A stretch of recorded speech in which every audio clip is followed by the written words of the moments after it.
बिलालमीन वस्सलातु वस्सलामु अला सय्यिदिल अंबिया'i वल मुरसलीन व अला आलिहि व अस्हाबिहि अकरमीन अजमाइन अम्मा बाद। चौथी ताक़रात की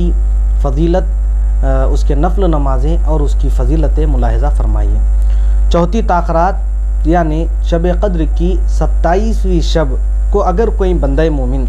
इस तरह नमाज अदा करे कि 2 रकात नफ़ल नमाज पढ़े, हर रकात में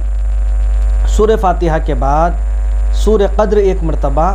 और सूरह इखलास 3 मरतबा पढ़े तो अल्लाह पाक उसको शब क़द्र का सवाब अता फ़रमाएंगे और उसकी नफ़ल नमाज़ें अल्लाह रब्बुल इज़्ज़त कबूल फ़रमाएंगे और उसको सय्यदुना हज़रत इदरीस और सय्यदुना हज़रत शुएब और सय्यदुना हज़रत अय्यूब और हज़रत सय्यदुना दाऊद और हज़रत सय्यदुना नूह अला नबीना व अलैहि सलातु वस्सलाम का सवाब अता फ़रमाएगा और उसको जन्नत में मशरिक़ से मग़रिब तक एक शहर अल्लाह रब्बुल इज़्ज़त इनायत फ़रमाएगा। इसी तरह एक और रिवायत है कि 27वीं शब को 12 रकात नफ़ल नमाज 3 सलाम से पढ़े। हर रकात में सूरह फ़ातिहा के बाद सूरह क़द्र 1 मरतबा, सूरह इखलास 15 मरतबा अगर कोई बंदा पढ़ता है और फिर नमाज के ख़त्म होने के बाद सलाम फेरने के बाद इस्तग़फ़ार पढ़े, अल्लाह ताला उस नमाज के पढ़ने वाले को अंबिया की इबादत का सवाब अता फ़रमाएगा इंशाअल्लाह अज़्ज़ा वजल। इसी तरह एक और रिवायत है कि 27वीं शब को 2 रकात नफ़ल नमाज पढ़े, हर रकात में सूरह फ़ातिहा के बाद सूरह क़द्र 3 मरतबा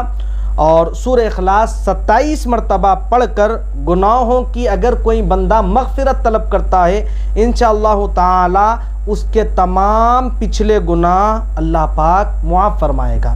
इसी तरह एक और रिवायत है कि 27वीं शब को यानी चौथी ताक़रात को अगर कोई बंदा मोमिन 4 रकात नफ़ल नमाज 2 सलाम से अदा करता है, हर रकात में सूरह फ़ातिहा के बाद सूरह अलहाकुमुत तकासुर 1 मरतबा और सूरह इखलास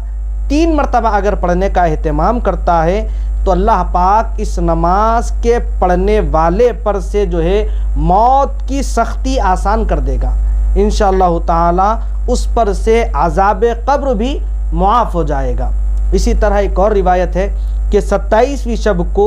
2 रकात नफ़ल नमाज पढ़े, हर रकात में सूरह फ़ातिहा के बाद सूरह इखलास 7 मरतबा पढ़े, बाद सलाम के 70 मरतबा ये तस्बीह मुअज़्ज़म पढ़े। क्या है वो तस्बीह? अस्तग़फ़िरुल्लाहल अज़ीम अल्लज़ी ला इलाहा इल्ला हुवल हय्युल क़य्यूम व अतूबु इलैहि। इंशाअल्लाह ताला इस नमाज को पढ़ने वाले अपने मुसल्ले से ना उठेंगे कि अल्लाह पाक उसके और उसके वालिदैन के गुनाह मुआफ़ फरमाकर मग़फ़िरत फरमाएगा और अल्लाह ताला फ़रिश्तों को हुक्म देगा कि उसके लिए जन्नत को आरास्ता कर दो और फरमाया वो जब तक तमाम जन्नती नेमतें अपनी आँख से ना देख लेगा उस वक्त तक उसको मौत नहीं आएगी। मग़फ़िरत के लिए ये नमाज बहुत ज़्यादा अफजल है। इसी तरह एक और रिवायत है, एक और नमाज है कि 27वीं शब यानी चौथी ताक़रात को जो कोई बंदा 2 रकात नफ़ल नमाज पढ़ता है, हर रकात में सूरह फ़ातिहा के बाद सूरह अलम नशराह 1 मरतबा पढ़ता है और सूरह इखलास 3 मरतबा पढ़ता है और नमाज के बाद 27 मरतबा सूरह क़द्र अगर पढ़ने का एहतमाम करता है इंशाअल्लाह ताला अल्लाह ताला उसके लिए जो है बेशुमार इबादात का सवाब उसको अता फ़रमाएंगे और ये नमाज बहुत ज़्यादा फ़जीलत वाली है, बहुत ज़्यादा अफजल नमाज है।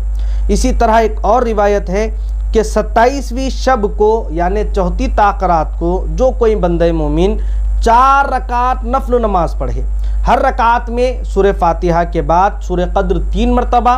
और सूरह इखलास 50 मरतबा पढ़े और फिर नमाज के बाद सलाम के बाद सजदे में सर रखकर